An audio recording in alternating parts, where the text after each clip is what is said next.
Sometimes you just gotta go bar down. Krull, top titty 2x4 to end the game. That was nice. Bardown Beauties. That's the sexy part of the game, is it not? The plays and the goals and the... Yeah, that's what you guys like. I mean, it is great. And now, a new episode of Bardown Beauties with Jessi Pierce and Kirsten Krull.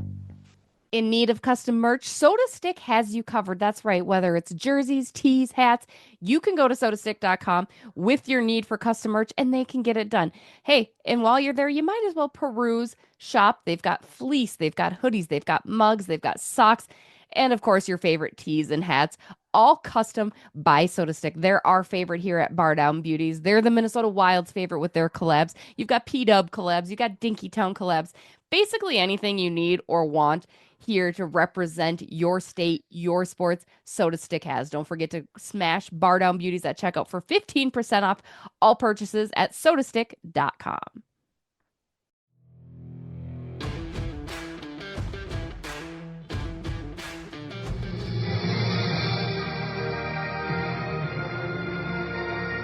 Hello, everybody. It is award season here at Bardown Beauties. I am your MC and host, Jessi Pierce. She is also co-hosting with me, Kirsten Krull. Bravo. Thank you. First of all, welcome everybody to our third annual Bardown Beauties Awards, Kirsten. Yes, exciting time, exciting off-season arrangement everyone looks forward to. Exactly. We came up with some of these awards, very special awards that we put a lot of thought and effort into. And by that, I mean, ChatGPT really came through with some cleverness, frankly. I just feeling good about this year's award show and to share our award winnies with winners.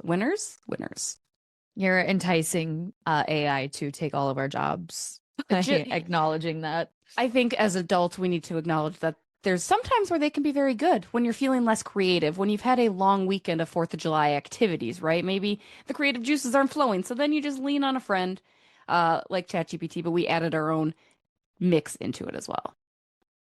Without further ado, let's start off with our first award. Kirsten, why don't you kick us off? The cleanest locker stall. Oh, sorry. I was waiting for I was trying to do like a dramatic pause and then you didn't react. You just were like looking for me to keep going. No, the dramatic pause was good. This was Thank good. you. Okay, Yeah, so I'm gonna do that again. Let's try it again. Cleanest locker stall. And the award goes to Jonas Brodin. Jonas Brodin. Organized, likes to play defense with a minimalist style. That's so true. I can vouch for that. I wouldn't say that there are any messy locker stalls per se. Not that I've noticed.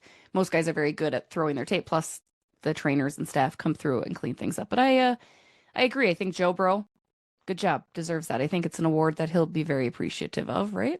Absolutely. I mean, who doesn't like to be called cleanly? Exactly. It's important. It's important. And he seems like he's clean shaven too. So really, just cleanliness exudes from Jonas Brodin. You're so right. I agree. Our next award, this one goes to Hockey IQ so high that it is suspicious. And our winner is Mr. Brock Faber. I mean, did he read the whole playbook or is he just built differently? Brock Faber, highest hockey IQ. Built Ford Tough, but that's a man that's actually built Ford Tough, not the Colorado Avalanche built different. It's funny. As soon as I put in just built different, I was like, all I can think of is Ford Tough now. Yep. Every time. Honestly. He is built different. It's incredible. It's incredible to watch what Brock Faber has achieved in his 2 seasons here with the Minnesota Wild, going to grow on that. And hockey IQ, man. Don't downplay the smarts on the ice. It's a necessary. You can't. No. This one, it's just evident. No explanation needed, but I will still give you an explanation. Most dramatic on bench reactions. And the Academy presents the award to Marcus Foligno. Never said a calm word in his life. And I mean, yeah, look on the bench during games. Man wears his emotions on his sleeve. Or his sweater, if you will. So much emotion. Constantly, like good, bad, indifferent. There's not, you've never seen him calm, right? Like there's always just a high hype man energy. He's for sure the most energetic in the room, I think. I will say I've never seen him calm on the ice in the locker room. I mean, there's obviously like when he's with his kids. I don't want people to get that misconstrued. Sure. And, time and place, right? Like he could be Absolutely. a calm dude when he needs to. I don't imagine he's causing a ruckus at somber moments by any stretch. But Absolutely not. I just needed to clarify for some people. Some people need that. it's true. We talk to every level of audience. So if people need the very straightforward black and white version, we're not saying that he's always high energy. Yes. Yes, congrats, Marcus. Last year's Beaut award winner, in fact. So congrats to, I think, maybe he was 2 years ago. He was the inaugural one, I think. I think last year was Brock I think it was Brock last year. You're right. Yeah, he was the inaugural. He was. Well deserved. So this next one, it's a little less exciting for the award winner, but it has to be said. It's called the Where's Waldo Disappearance Award, which is given to a top 6 forward who ghosted for the longest. And I'm sorry to admit there was some stiff competition out there for this award winner. And the Where's Waldo Disappearance Award goes to Gustav Nyquist. Now, possibly a little unfair to name him because he didn't come until after the trade deadline, but you probably didn't even know he came after the trade deadline because you didn't see him do much of anything. Much like, where's Waldo? Where'd he go? We can't find him. Don't know where he is. This could also be named the Ghost Award, whatever you may have, but I don't apologize for him being the winner. Well, with ghosting, Halloween is the next holiday after 4th of July, so boo. That's true. Boo. Yeah, maybe Winnipeg will be fresh start. Yeah. Maybe. Anyways, let's go back to something that is exciting. The One Man Highlight Reel Award. This one, no introduction, no explanation, but we will give you one because that's what we're here for. And unattested. The One Man Highlight Reel Award goes to Krull Kaprizov, the player who single-handedly carried the vibes and the team. Mm-hmm. Absolutely. No question. Number 97. Still not signed to an extension for the Minnesota Wild. But that's okay. We're not worrying about it. It's fine. Everything will be okay. The fact that it still boggles my mind that he was still leading the team for so long when he only played 41 games this year in points. Eventually that fell, but incredible. He would have won the Hart. He would have. I think so. Do you think he can come back and be that guy next year? I do. Yeah. I really do. I do too. I'm excited to see it. Our next one, also one that was not contested at all, the Glue Guy Energy Award for the man who brought the locker room chirps, dad jokes, pranks, fun. Again, similar to Marcus Foligno, high energy almost all the time. Our winner of the Glue Guy Energy Award is Marc-Andre Fleury. I mean, duh. He's glue. He's the glue. He's everything. And he's probably putting glue on people's skates, like behind the scenes. This is true. Like easily some of his prank. Like the crazy thing is, like, I need him to write a book about all the pranks that never made its way into the media reports or stories, right? Like the ones that never got leaked out. Even just the little ones. Like he did the little things to people all the time, to coaches from visiting teams and whatnot that he knew, like just the little things, you know? Yeah. Yeah, I would agree. Maybe we'll get some behind the scenes when Face Off returns to the Amazon Prime series, because I know he's in it. That's true. Ooh, does that mean we're gonna maybe be in it? Probably not. Okay. Well, probably not. One can dream. I will say, did you see that five teams were inquiring for Marc-Andre Fleury? I did see that. And like willing to pay him a hefty penny. And he said no. And he said no, which is good for him. Family man first, glue guy, but also glue guy at home, you know? Absolutely. Yeah, I think this was the extra season that he kind of retracted his doubts a little bit this past year. He's done. Man was done. Man is done. But definitely a glue guy that will be well missed in the locker room. You know, the Minnesota, I was talking about this with somebody, the Wild are the only team that didn't really like stab him in the back. In Chicago, too, I guess, technically. Like, Vegas and Pittsburgh done him dirty. Not us, Minnesota Wild people. I would say Vegas, more notably, Pete DeBoer. It always comes back to Pete DeBoer and his hatred for goaltenders on his own team. And Chicago. Chicago did him pretty dirty too. Did they though? Because they let him leave. Like, you can They go let him leave, but just I don't know the way he was kind of treated there for how long was he even there for? just like a year. It was a blip. Not even he didn't even last Didn't a even full do the season. year. No, just a little Because I blip. think we got him that season before the trade deadline. That makes sense. Yeah. This one. This one is also an interesting one. The Oops All Turnovers Award goes to somebody who is no longer with us, but we thank you for your efforts. Declan Chisholm. Thought he was working at a bakery with all those giveaways. There's 83. They're 83, which is not the most on the team, but I think it's ranks like third on the squad. And yeah, Declan Chisholm no longer a member of the Minnesota Wild. And yeah, that's too bad, I guess. He didn't play a lot toward the end anyway. He looked good in a No. suit. He was up in the press box. But yeah, Washington will be a fresh start. Washington will be a fresh start. Exactly. And I don't think they're going to sign that guy that they got back in exchange. Probably not. Probably not. Do you like turnovers? Like the food? I've never had one. What is that? It's like a filled, like, I like them. They've got like a cherry, like cherry filling or raspberry filling. They're kind of like a little pie almost, but not quite. Oh, Like, but they're a flaky crust. Just a I fun probably thing. wouldn't like it. No, No, I don't not think a so. filling. No. I'm not a big filling person. So you're not a pie person. No, Oh, not particularly. love me some pies. This next one, we're going back to being nice. The Grit Per 60 Lifetime Achievement Award. And there is going to be an honorable mention because I personally had a tough time deciding between the two. You can agree with me, maybe, Kirsten. But this is presented to the guy who was born to block shots, eat pucks, and chirp relentlessly. The Grit Per 60 Lifetime Achievement Award goes to Jake Middleton. I did give an honorable mention to Ryan Hartman, namely because during the playoffs, that dude was blocking shots left and right, eating pucks. And Hartsey obviously has a lot of that grit as well, but I felt Jake moved up a little bit. I think he, in my mind, is the number one winner for this Grit Per 60 Lifetime Achievement Award. Yeah, I would say so. Especially this season, I feel like he just went to a next level. So I would agree. No notes. No notes. Congrats, Jake Middleton. This is another one that makes me very happy. This next award is the Coldest on Ice Stare.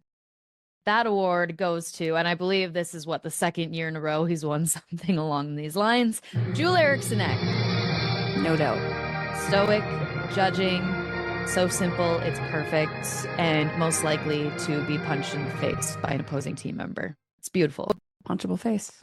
It Punchable is. face. It's a look. It's just a look. Like, it's not even, he doesn't even do anything with his eyes, or there's not a facial expression to it. It's just a look. I agree, and I love it. I love it. We're here for it. We're all here for it. Going back to a little bit of cheeky fun. The guy on the ice you didn't expect to score, but did award. Now it's for that rare goal that made fans go, oh, or it only happened when it was -20 out, Mercury was in retrograde, or when I personally called this person out. There is also an honorable mention, but the winner goes to Yakov Trenin. Now, again, because it didn't happen very often, and I think we would all be very surprised when he would go down and score a beautiful goal. We are hoping to see more of that this year. I am putting, again, clean slate for everybody, including Trenin. We're excited to see what he can bring to the squad. My honorable mention would go to John Merrill, because I think there were more than one or two occasions where I was like, oh, yeah, that's just your standard John Merrill goal, because nobody expects it to happen. I think that's fair. Yeah. So, I have found myself a little surprised, but pleasantly surprised.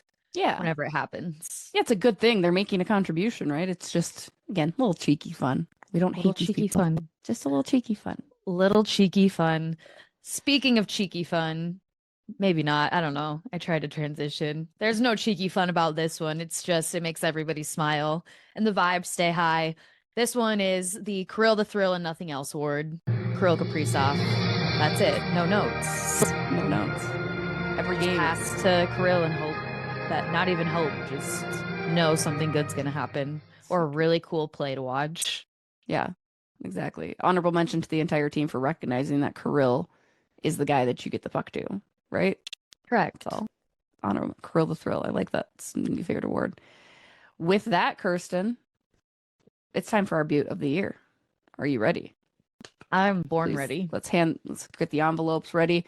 Huge major award. Again, past winners include Marcus Foligno, Brock Faber. I think this one should come to no surprise of anybody. This year's 2025 Beaut of the Year is Marc-Andre Fleury. The crowd goes wild. I just want him to practice his induction speech into the Hall of Fame. He's a first balloter. Absolutely. Absolutely. No question. I love it. It's so good. And that is this year's Bardown Beauties Awards. Thank you to the Academy for helping us do none of this. Thank you to the ChatGPT, in fact, for helping us do some of this. Before we let you go, Kirsten, I want to get your thoughts on free agency thus far. Again, been very quiet for the Minnesota Wild. Not a great pool to choose from. You do add Tarasenko into the mix, and Cal Peterson technically is that depth goalie signing that we saw. He's on a one-way for low. I don't hate it. It's boring, yes, but I don't disagree with what's transpired so far. Yeah, I agree. I think the Wild have done the most with what makes sense this offseason. I mean, any of the players that were available, would have ended up drastically overpaying for. And also, I don't know if they would even necessarily have fit the Wild's needs. You look at some of the signings, I'm not necessarily surprised by any of them. Don't necessarily love any of. No, I take that back. The only one that really surprised me was Brock Besser re-signing in Vancouver for what was it, a 7 by 7.5? 7 by 7.5, I think. Right. That sounds right. Yeah. That one surprised me. And then part of me too, seeing moves Colorado has made this offseason. Again, nothing crazy, but I kind of feel like they're accumulating these big names such as Brent Burns, and it's giving Nashville Predators. A little bit, right? So I don't know. The other problem is the West, and namely the Central, isn't getting any easier. Taves, obviously, to Winnipeg, as well as you mentioned Brent Burns now in Colorado. I didn't realize, like, I knew Brent Burns was old, but it's only him and Corey Perry from his draft class still playing, which was a 2003 draft class, which is kind of crazy. But also Jonathan Taves, I don't know. I mean, we know what he did in Chicago, but that's still, this is going to be a year he has to prove himself. Going 2 years without playing an NHL game, it's going to be a long haul back still. It'll be interesting. I think you're right. Like, Taves is obviously a guy with elite skill, and I don't think it's going to take him much to get in, but that's a long time off. And you're older now, and it's just, I don't think he would come back if he didn't think he was going to be able to play to the level that he's comfortable with. But still, it just seems it'll be interesting. I'm very curious to see. Nikolai Ehlers, obviously no longer in Winnipeg, goes to Carolina. We do this every year, Kirsten, similar to Nashville. We look at Carolina. Carolina looks really freaking good again heading into next year. They get Keandre Miller. Yes. I don't know. But also, I'm just sitting by anxiously awaiting Vegas to get hit by tampering with Mitch Marner literally in the press conference sitting there vocally admitting when he was at Four Nations, he was talking to other Vegas players asking about like the living conditions, him and his wife, all of these things. And I'm like, that makes you look really bad as far as if you're a Toronto fan. Toronto fans, admittedly, I can assume felt like he wasn't all in, which was already kind of assumed. But now in a press conference for your introduction in Vegas, not only are you admitting that you were asking about Vegas at Four Nations and what things were like, but it doesn't help the tampering allegations. Well, I love Toronto's move there by saying that we are going to investigate tampering if he signs with you free agency. So instead, you're going to accept the trade and we're going to do it this way. Like, brilliant move on Toronto's part, I guess. It also seems so childish. Like, oh, you're going to take my toy, so I'm going to go tattle on you ahead of time, even when you haven't taken it yet. Like, whatever. And Toronto didn't, like, the Toronto fans were not nice to Mitch Marner. All right. It's going to be. They weren't nice to Mitch Marner. Mitch Marner, Jack Eichel, Mark Stone. Like, okay, that's going to be terrifying. I don't like it. I don't like Vegas, period. It's going to be tough. It's going to be very, very tough. But we'll see what happens, I guess. Are you surprised there haven't been any offer sheets? Namely, Marco Rossi hasn't been offer sheeted. That situation continues to drag out with no resolve. Again, him as an RFA doesn't get the arbitration option, but there's been no offer sheets for anybody. It surprises me, but it doesn't. I don't know. It's still early on. For the dramatics, I like the offer sheeting, right? Like I do. And Bill Guerin did say, actually, you know what? I have the audio. Here's what Bill Guerin said about offer sheets for Marco Rossi.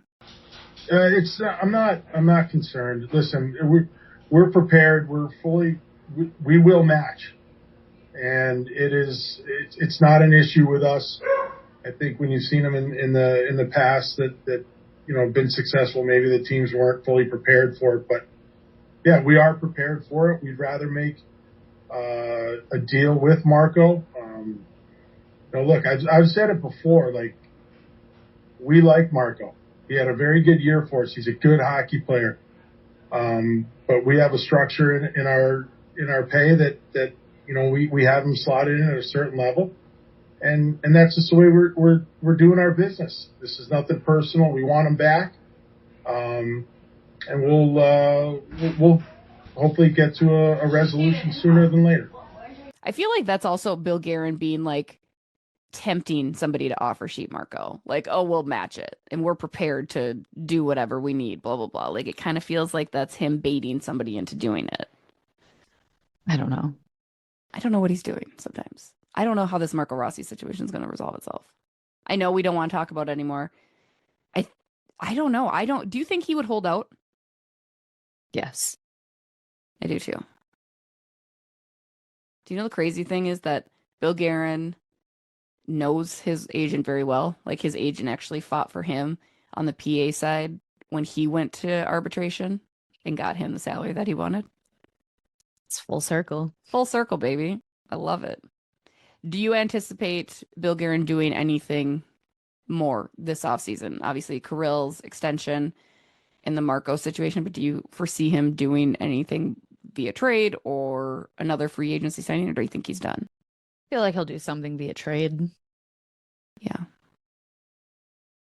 Do you think Tarasenko is going to be back in a good capacity, or do you think those days are done? The St. Louis Blues days are done. It's hard to say because Matt Zuccarello came back and had a career revival in Minnesota. Oh, you know what? That's a really, really good point. Mm-hmm. I don't think I considered that. And so this is what I want to see in my lines, if you will. I want to see Tarasenko with Krull. I understand people are like, oh, no, we want Zuccarello with Krull. I want to see how the two Russians do together. Plus, we saw what Krull did for Zuccarello, as you just noted, Kirsten. Mm-hmm. I want to see Tarasenko with him. I wouldn't be surprised if it happens. Just to start. If it doesn't work, then change it. I'm not married to it, but I think just to at least see. And I think, and I guess we'll talk about deep pairings now too before we go. How do you feel about Jonas Brodin not starting the season? I was annoyed when he was going to play in Four Nations, and I said that. I said this doesn't make sense when he hasn't played for us due to injury. Well, the back surgery and out to start the year. I'm annoyed, but happy he did what he needed to do to get it fixed in the off season. But I'm just annoyed. I'm just annoyed with how it's all transpired. It's concerning. Like, that was going to be an award I was going to put up there, but I felt it was a little too mean. Like, the guy that spent more time in a suit in the press box than on the ice, Jonas Brodin, was nominated for such an award because of injury this year. It's not going to get better.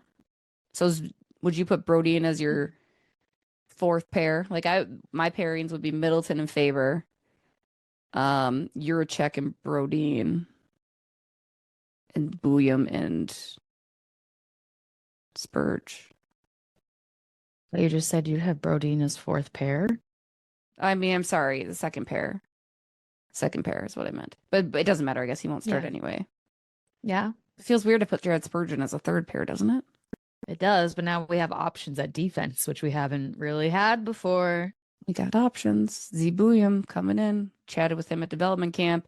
His goal this summer is to put on some weight, which will be good for him. He's very excited to come in. I loved his attitude. Speaking of attitude, too, going back to Tarasenko, I really like Tarasenko's attitude coming into this. Now, granted, it's easy to say the right things via Zoom, but I really, really enjoyed the fact that he was like, I'll play wherever, I will play whatever role, because he's not coming in like Minnesota has had in the past where he's expecting to be that top 6 role. Like, I think Nyquist, that was the problem, is they put him in that top 6 role, refusing to move him anywhere else.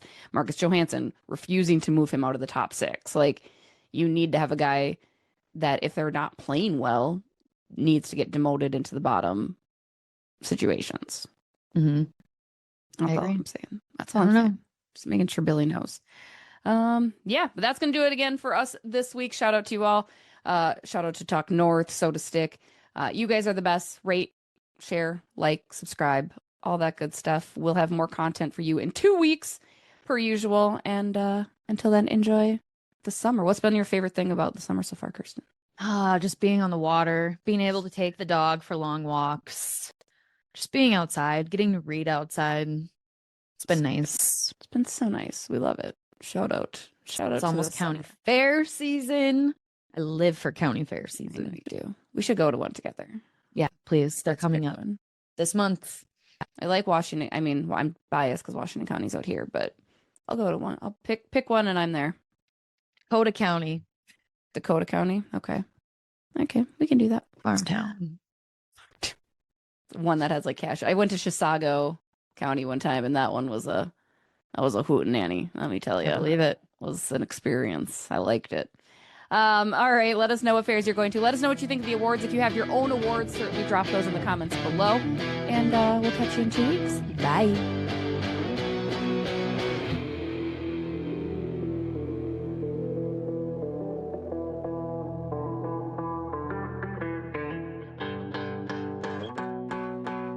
Near, near, near, near, near, near, near, near.